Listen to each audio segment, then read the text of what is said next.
Olá, sejam bem-vindos! Agora, imaginem só um império, o herdeiro direto de Roma, praticamente em seu leito de morte. Inimigos por toda parte, o tesouro completamente vazio e o exército em ruínas. Pois é, essa é a história de como uma única família, os Comnenos, conseguiu arquitetar uma das viradas mais espetaculares da história, resgatando o império do abismo para um último e glorioso século. E essa é a grande questão, não é? Como é que se salva um império que está literalmente à beira do colapso? No final do século XI, o Império Bizantino estava desmoronando. A situação parecia não ter saída, mas a resposta viria de uma única e muito ambiciosa família. Para a gente entender a ascensão dos Comnenos, primeiro a gente precisa encarar a dura realidade do desastre. E olhe, não era um simples declínio, não. Era uma crise existencial, uma que ameaçava apagar Bizâncio do mapa de uma vez por todas. O cenário era, assim, desolador. O império estava sitiado, sendo atacado por todos os lados. Dentro de casa, a elite política vivia em pé de guerra com a aristocracia militar. O exército, que já foi uma força de elite, agora era só um amontoado de mercenários sem disciplina.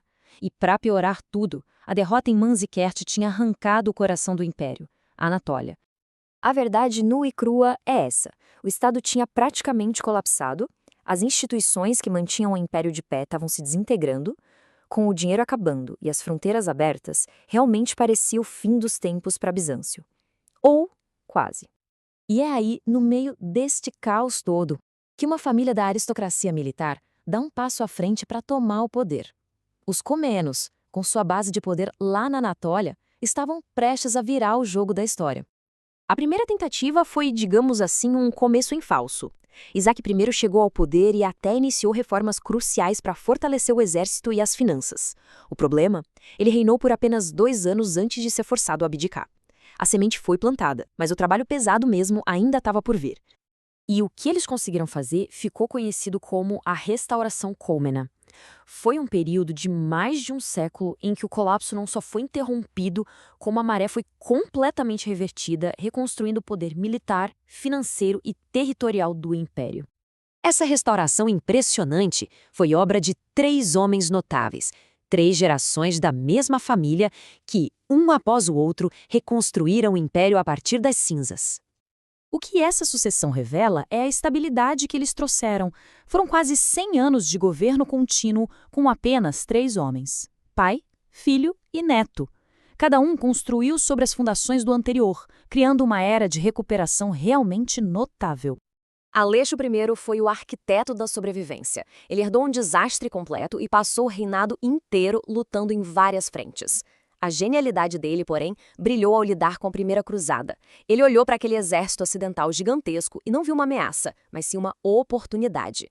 Fez os líderes cruzados jurarem lealdade e usou a força deles para reconquistar a cidade-chave como Nicéia. Pura astúcia.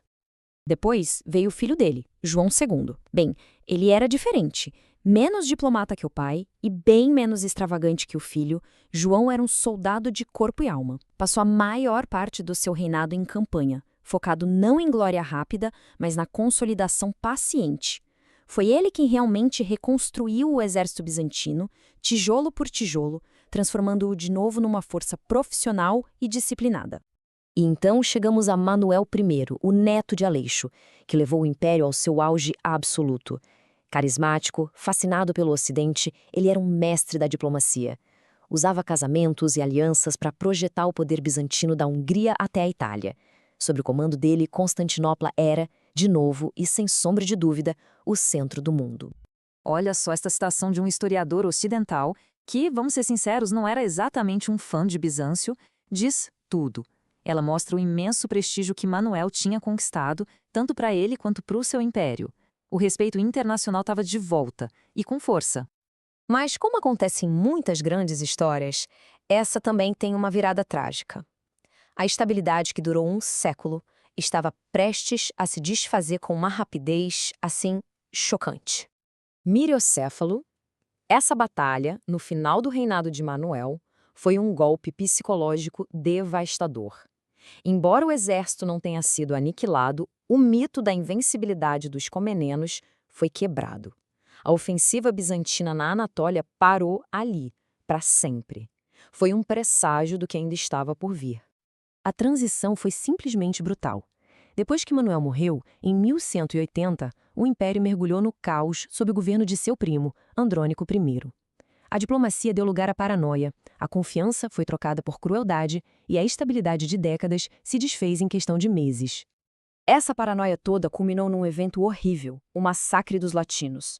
O ressentimento contra a política pró-ocidental de Manuel explodiu e, sob o regime de Andrônico, multidões massacraram cerca de 80 mil comerciantes ocidentais.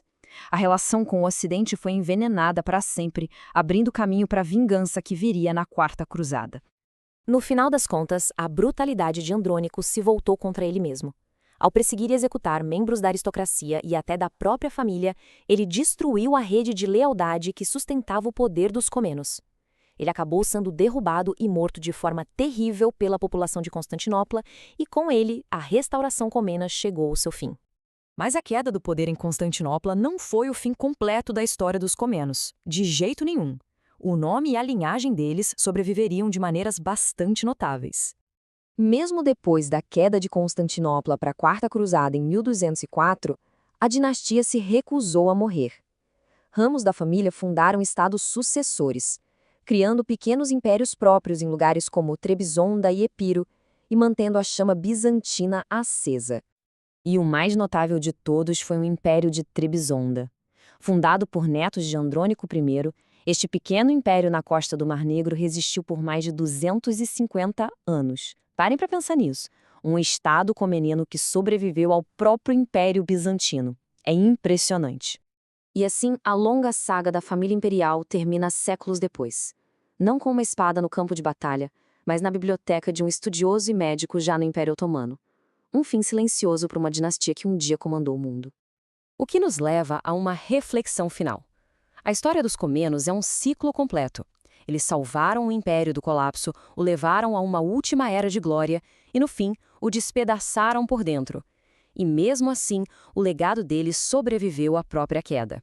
E isso levanta a questão, né? Uma dinastia pode realmente morrer se o seu nome continua a ecoar pela história? Obrigado por nos acompanhar.